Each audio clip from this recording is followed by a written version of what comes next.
Hello दोस्तों। नमस्कार दोस्तों। आज की इस वीडियो में हम बात करने वाले हैं बहुउद्देशीय नदी घाटी परियोजनाएं।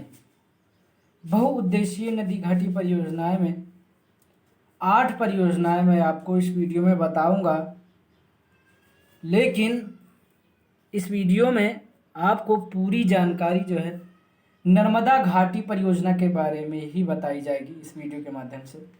अन्यथा अगर हम सारे परियोजनाओं के बारे में बात करेंगे तो वीडियो बहुत बड़ी हो जाएगी। ठीक है, तो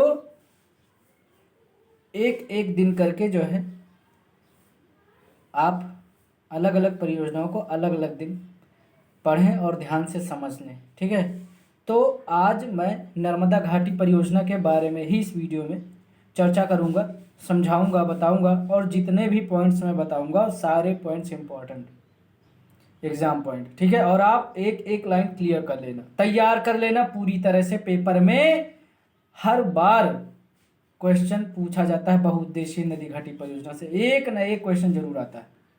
तो आप वीडियो को स्किप मत करिएगा, वीडियो को पूरा देखिएगा। ठीक है, और वीडियो को अभी तक हमारे चैनल को आपने सब्सक्राइब नहीं किया तो सब्सक्राइब कर लीजिए, बेल आइकन को प्रेस कर लीजिए, ताकि जितने भी मैं वीडियो अपलोड करूँ आपको नोटिफिकेशन के माध्यम से जानकारी मिल सके। ठीक है, अब बात करते हैं कि अगर आप ने अभी तक हमारे वीडियो को शेयर नहीं किया तो आप अपने दोस्तों के साथ शेयर भी कर दें। ठीक है, ताकि आप भी लाभ उठा सकें और आपके मित्र भी। ठीक है, तो बात करने वाले हैं भाई नर्मदा घाटी परियोजना के बारे में। ठीक है, तो नर्मदा घाटी परियोजना के बारे में हम जानने वाले हैं। तो नर्मदा घाटी परियोजना के बारे में जानने से पहले हम देख लेते हैं 8 के नेम क्या हैं। जो 8 परियोजनाएं मैंने बताई हैं आपको, वो 8 परियोजनाओं के नाम अलग अलग क्या हैं।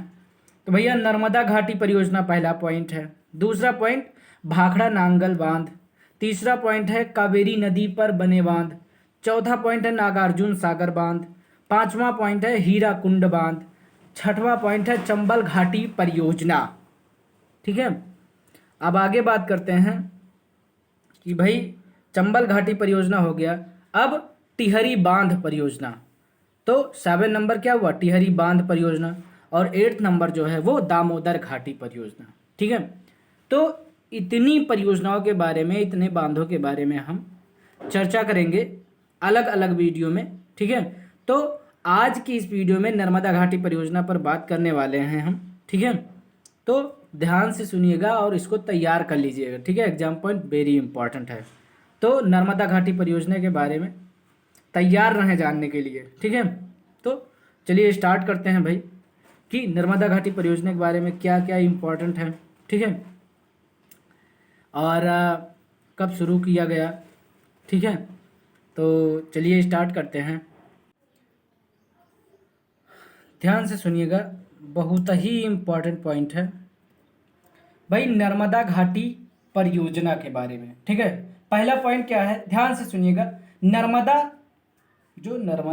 घाटी परियोजना है, ठीक है, तो नर्मदा जो है वो भारत की 5वीं सबसे बड़ी नदी है। ठीक है, तो जो नर्मदा नदी है वो भारत की 5वीं सबसे बड़ी नदी है। ठीक है, किस नंबर पे है नर्मदा नदी, 5वें नंबर पे है। तो समझ लीजिए कि नर्मदा नदी भारत की 5वीं सबसे बड़ी नदी है। ठीक है, 5वें नंबर पे सबसे बड़ी नदी है नर्मदा नदी। ठीक है, याद रखना, पहला पॉइंट तैयार हो गया होगा। दूसरा पॉइंट वर्ष 1945 से 46 के पॉइंट पर हम बात करेंगे। ठीक है, तो वर्ष 1945 से 46 में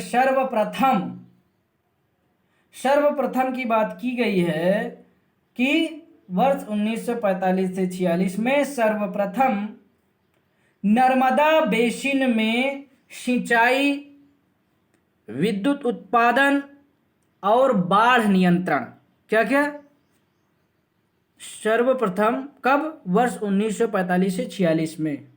first of all Narmada basin में सिंचाई, विद्युत उत्पादन और बाढ़ नियंत्रण, ये 3 पॉइंट हैं। सिंचाई, विद्युत उत्पादन और बाढ़ नियंत्रण, ध्यान से सुनिएगा तीनों पॉइंट हेतु एक विस्तृत कार्य योजना तैयार हुई थी। ठीक है, क्या तैयार हुई थी? एक योजना तैयार हुई थी। दूसरा पॉइंट क्लियर। तीसरे पॉइंट पर हम बात करने वाले हैं।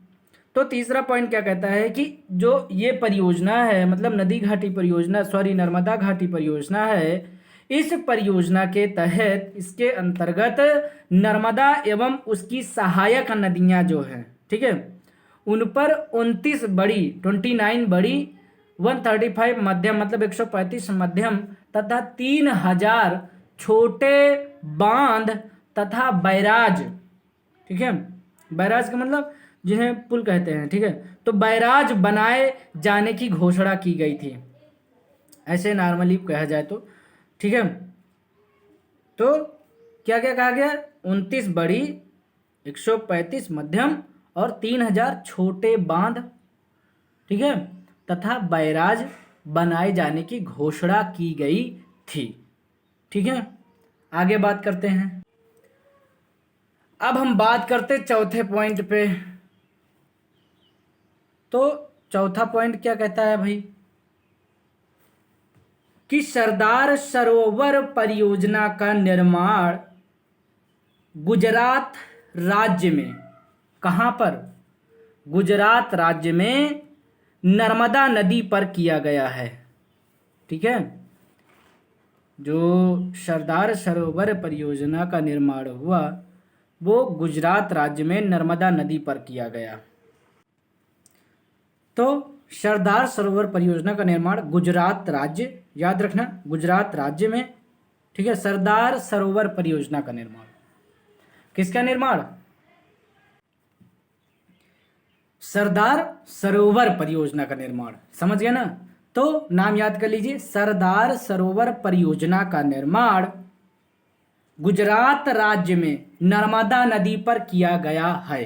कौन से राज्य में? गुजरात राज्य में नर्मदा नदी पर किया गया है। किस परियोजना का निर्माण? सरदार सरोवर परियोजना का निर्माण गुजरात राज्य के में नर्मदा नदी पर किया गया है। कौन सी नदी पर? नर्मदा नदी पर किया गया है सरदार सरोवर परियोजना का निर्माण। ठीक है, किस राज्य में? गुजरात में।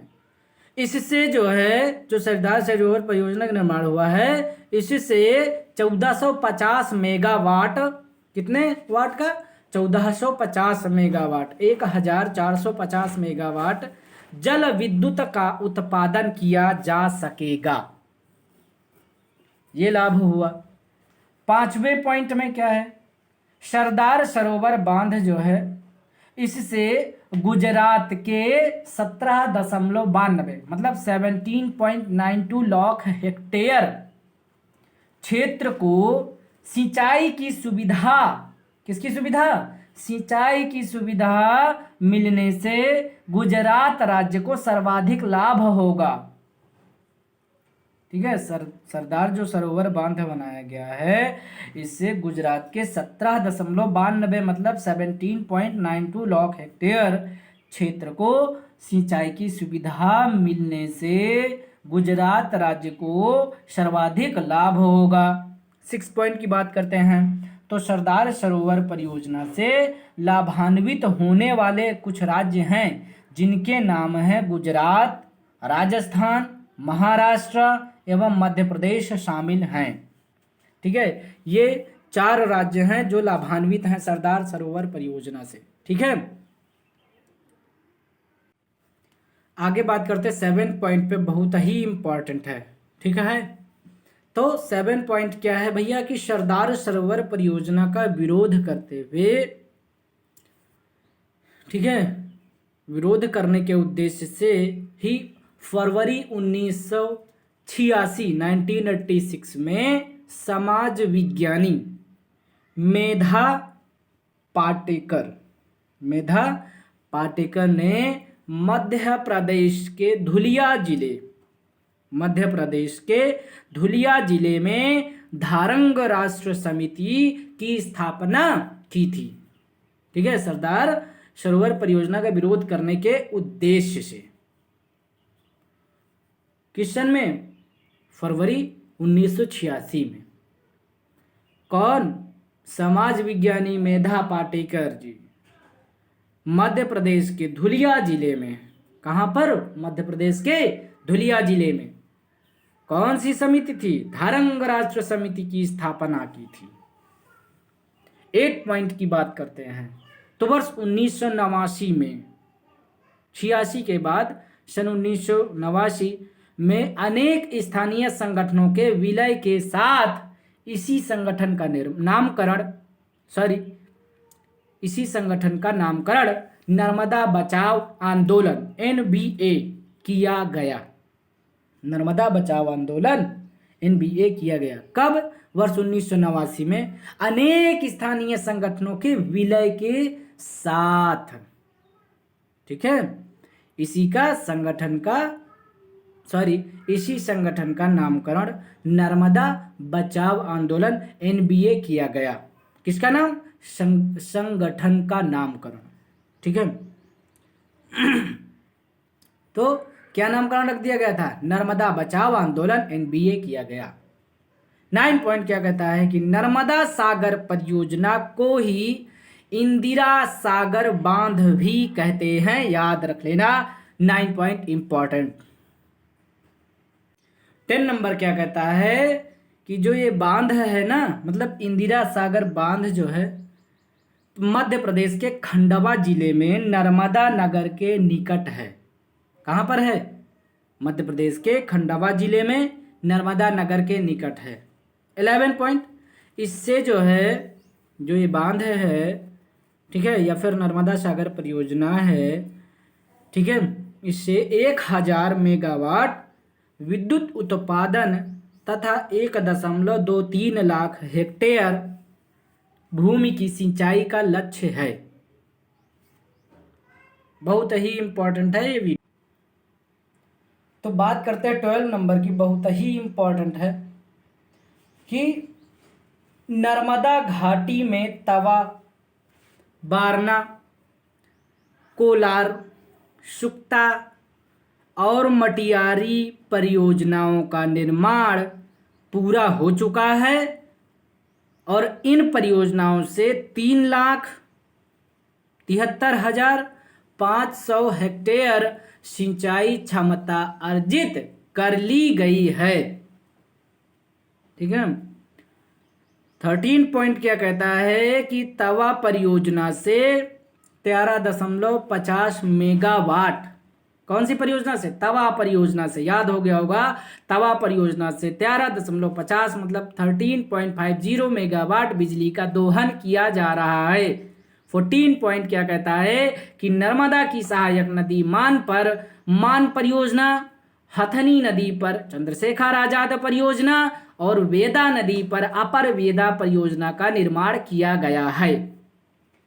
ठीक है, तो ये जितने भी पॉइंट्स मैंने आपको इस वीडियो में बताए हैं ना, नर्मदा नदी से रिलेटेड जो ये नर्मदा परियोजना है जो है, ठीक है, इससे रिलेटेड जितने भी पॉइंट्स मैंने 14 पॉइंट्स बताए हैं, सारे के सारे पॉइंट्स जो है इम्पॉर्टेंट हैं और इम्पॉर्टेंट ही नहीं, बहुत ही इम्पॉर्टेंट हैं और आपको जानना भी ज़रूरी है और साथ ही साथ आपके एग्ज़ाम पॉइंट भी बहुत ही इम्पॉर्टेंट है। जितने भी पॉइंट्स मैंने बताए हैं ये सारे पॉइंट आप तैयार कर लेना। ठीक है, और मैं बता दूं कि अभी तक आपने हमारे चैनल को सब्सक्राइब नहीं किया है तो सब्सक्राइब कर लीजिए, देर मत करिए, क्योंकि ऐसी ही वीडियोज़ आपको, बहुत ही इंपॉर्टेंट वीडियोज़ आपको मिलने वाली हैं नेक्स्ट वीडियो में। ठीक है, और नेक्स्ट वीडियो में मैं जो बताऊँगा वो बहुत ही इंपॉर्टेंट होगा, जो कि एग्ज़ाम में रखा होगा आपके। ठीक है, तो अगर वीडियो को हमारी लाइक नहीं किया तो आप लाइक कर दीजिए और अपने दोस्तों के साथ ज़्यादा से ज़्यादा शेयर करें दोस्तों।